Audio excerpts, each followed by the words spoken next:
এই করে করে দিনগুলো নষ্ট হচ্ছে। আমি যতদূর শুনেছি 22,60,00,000-এর মধ্যে করা হয়েছে, তার মধ্যে 10 লক্ষ বাদ দেওয়া হয়েছে। এটা আমি শুনেছি, আপনারা কনস্টেট করবেন। এবং বেশিরভাগ বাদ গেছে মুর্শিদাবাদ, মালদা এবং উত্তর দিনাজপুর থেকে, পার্টিকুলার একটা কমিউনিটিকে টার্গেট করে। হিন্দুদেরও অনেকের নাম বাদ, রাজবংশীদের নামও বাদ, মতুয়াদেরও অনেকের নাম বাদ। এরা হচ্ছে বকধার্মিক, ধর্মের নামে বাতুলতা করে। কাজে এদের ধিক্কার জানানো ছাড়া কোনো ভাষা নেই। আমরা চাইবো, আমরা ইলেকশন কমিশন থেকে জুডিশিয়ারি, রাস্তা থেকে মিছিল, সব জায়গায় আমরা গণতন্ত্রের যে জায়গাগুলো, প্রত্যেকটা জায়গা আমরা ঠক ঠক করেছি, আবেদন পৌঁছে দিয়েছি কলকাতা থেকে দিল্লি।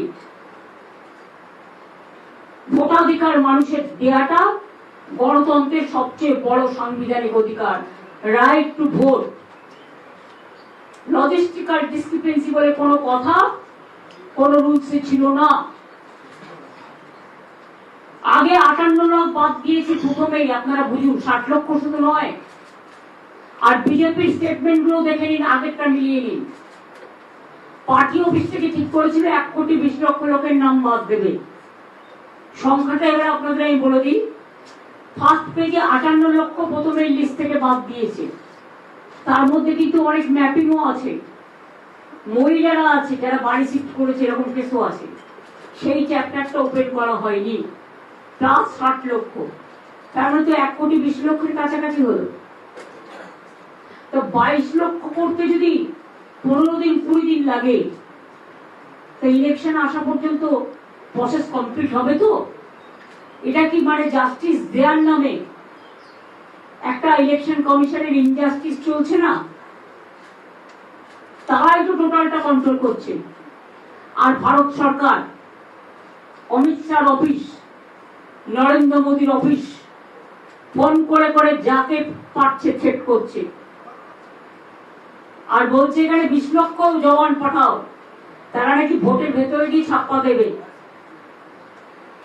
পরিকল্পনা অনেক। ইভিএম মেশিন থেকে শুরু করে মানুষকে ভোট দিতে না দেওয়ার অধিকার, বাইরে থেকে গুন্ডা পাঠিয়ে এখন থেকে সমস্ত বাংলা দখল করেছে।